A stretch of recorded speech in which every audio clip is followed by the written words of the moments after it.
Cast your mind all the way back to when you first began playing Marvel Snap. Excitement was at its highest. You were unlocking new cards and seeing new cards for the first time ever. Series 1 and Series 2 is a very special time for a lot of players as they finally start to formulate how Marvel Snap works in their brains, learn what cards they love and what cards they think are good, and start building their own deck lists for the very first time. During this time, there's a popular archetype that is the go-to if all you care about is reaching Infinite, in the form of Kazoo. Zoo is a archetype in many card games, commonly referring to a strategy based on overwhelming the board with many cheap units and making sure that the opponent is unable to keep up with the buffs provided to them later on. And that's exactly what this deck is all about as well. Kazoo offers you the ability to juice up many one-cost cards over the course of a game and provide them with more power than maybe they should have alongside effects like Blue Marvel. This one works wonders in the early game, but often doesn't quite make the cut when it comes to Series 3. Many players choosing to prioritize cards they've opened and more unique effects as they begin to explore the vast multiverse of abilities available to you in Marvel Snap. I think this is a mistake. I think Kazoo is in fact an incredible archetype that has been refined and refreshed very recently by many people to give you a new spin and a new way to tackle the challenges you might face in Series 3. Join me in taking a look at Zerocular. This is a brand new version of this deck this month around. We saw this deck mentioned by Tian Ding on Twitter in a post about good decks. If you're not familiar with Tian, they are Marvel Snap's data scientist, which is a hell of a testament to what a deck like this can achieve. We also saw this from user Han Doing Choi, reported on December 19th over on Twitter to Climb to Infinite, and was also recently covered in our Infinite Decks of the Week video, which you can go and check out here as well. So what is this deck doing differently than normal Kazoo? Well, it includes two of the biggest cards in the game, Red Skull and the Infinaut, as huge point contributors. As a way to support these, there is Dracula, which is usually looking to discard the Infinaut, the latter being very easy, to isolate in hand, thanks to our otherwise low curve. Red Skull is paired with Zero, a well-statted one-cost card that fits nicely into the Kazoo shell, and can also cancel out Lizard's ability in a pinch. Maximus is definitely a card you can consider in this shell if you're looking for more things to have a similar synergy. The rest of this deck is traditional by nature, the annoying duo of Armor and Cosmo, which definitely benefit from the fact we will always have priority in the very basic shell of Kazoo. There's also a surprising Sunspot inclusion here, which also makes sense considering the Infinaut is inside of the deck.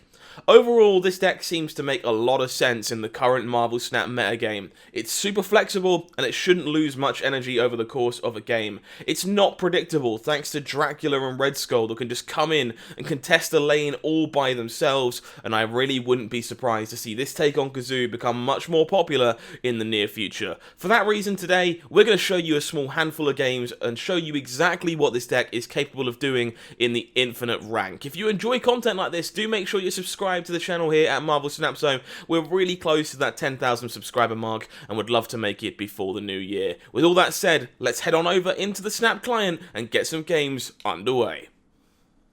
Okay, time to show off the newest hotness version of Kazoo, a deck that we are very familiar with, but has been making a bit of a resurgence recently in Series 3, thanks to some new toys that it didn't necessarily play or know it should play before. So let's get our hands dirty and see what we can do with this one. This starts super reasonable here, actually. Attilan is a pretty good location for this deck in general. A little annoying that we're going to be giving up Kazoo thanks to it triggering, but we do get to mostly empty out our hand a lot of the time in the early game here, and hopefully get a bit of a refill thanks to Attilan. Morag is still indeed a featured location. We can sneak some goodies into there quite easily here, and I think that's what we're going to do. I think I'm fine sneaking the Ant-Man in here alongside a Squirrel. Seems super reasonable to challenge this location with some cheap bodies while we have the ability to, and keep getting our hand empty for this Attilan trigger. Squirrels being made. Opponent with the Psylocke. Okay, so maybe Sarah negative, maybe some kind of negative strategy that's looking to accelerate thanks to Psylocke. If that's the case, We kind of want to stab this Cosmo in case a negative is coming. The question is where we think it's coming. I think it's more likely to turn up in Attilan than it is in Washington, D.C. This is going to be really big if we can hit it, so good luck to us. Hopefully we can stop the negative happening, stop our opponent from drawing negative cards. Okay, no negative, just Mr. Fantastic in Attilan. Okay, so our hand gets filled with big boys shortly after that. That's a really good refresh. Let's get Kazoo on the go here. Start juicing up some goodies in Washington, D.C. and all over the place. Opponent did have the negative and chose to hedge around Cosmo. That's really, really powerful. Okay, so I think I would like to set ourselves up for winning mid with Dracula here. So I'm going to Sunspot and Dracula into Morag, and then look to have Red Skull shore up one of the other locations and discard the Infinaut. So we really want to draw a one-cost card here to kind of guarantee that we hit the Infinaut. We do not. That's really unfortunate. Okay, so maybe I'm supposed to just play Lizard here so that I can pick a fight with one of the big cards with Dracula for sure. That adds some more stats to Sunspot too, which is definitely interesting. I think that's where we want to go. I'm expecting a Surfer from the opponent here, which means we're not guaranteed to win mid. But hopefully they don't have the ability to add more stats to Morag alongside the Surfer buff. And we can just get there by discarding something with Dracula.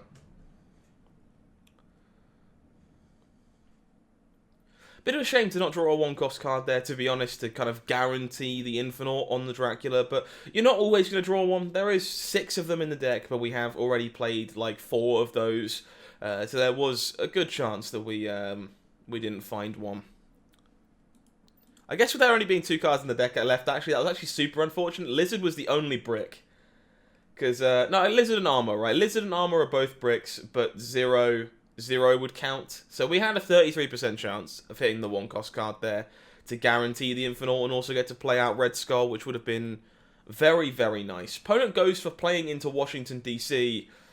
This is Forge into Silver Surfer. Okay. So we win every single lane because we hit the Infinaut, which is going to be enough to win in Morag 2.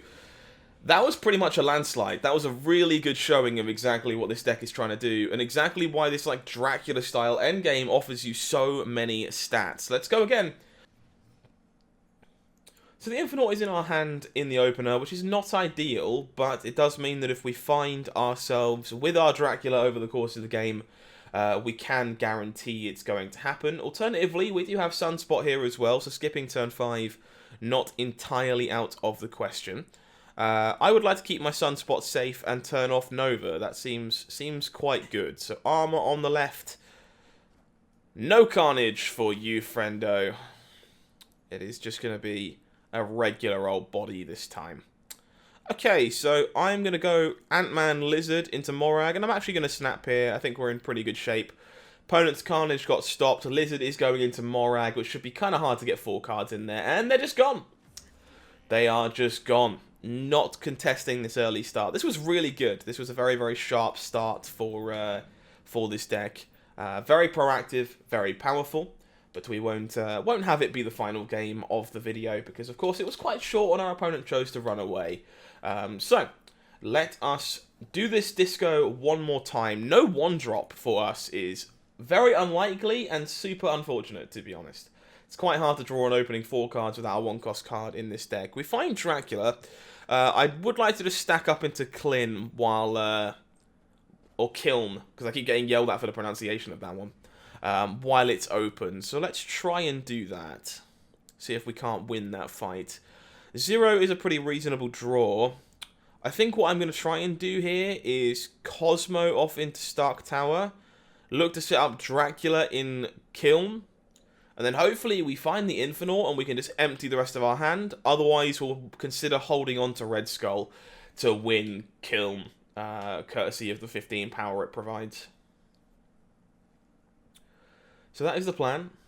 Opponent chooses to play to Wakanda with their Polaris. Pulls the Lizard out. That is pretty unfortunate, but okay. We can make that work. So still going to jam the Dracula in the middle here. We shouldn't have too much trouble emptying our hand out over the course of the last 2 turns. Opponent with the Rescue on the left. Okay. Not 100% sure what we got going on over here, but some interesting stuff for sure. We are going to go Kazoo into Iceman here, I think. And then our turn 6 might just be 0 into Red Skull if we're in serious trouble. But I think there's a good chance we just hold the Red Skull and empty the rest. Playing into Stark Tower here to get the stats. Opponent with the Vision, okay. So they might be looking to contest Kiln after all. So we're almost certainly holding this Red Skull. We draw a Sunspot. Okay, in which case I would like to keep the Iceman safe if possible. So we're just going to do this. And hopefully this Red Skull we're discarding is going to be more than enough.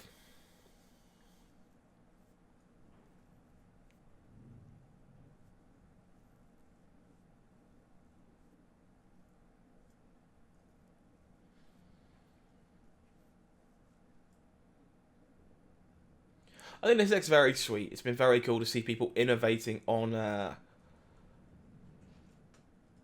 well-established archetype and finding a way to breathe new life into it. And this alternative axis is quite strong. I've been very impressed.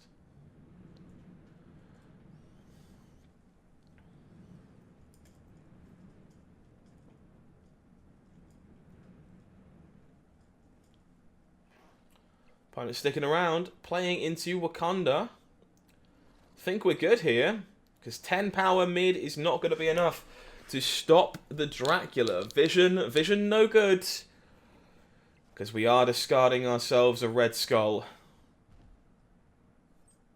There we go. Perfect. Exactly how we drew it up.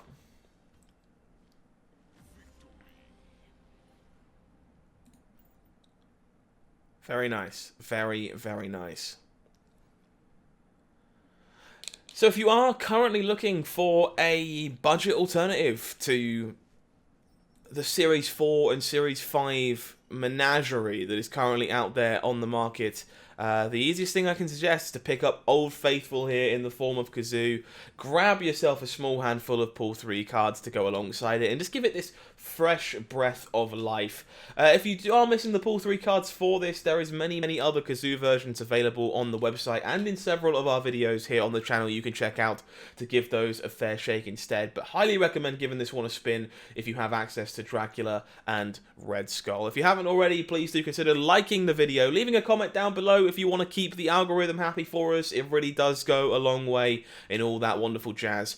Come and build decks yourself over on the Marvel Snap Zone Deck Builder, showcase to the community what it is that you're up to, or come and join the community Discord, which is over 5,000 members strong.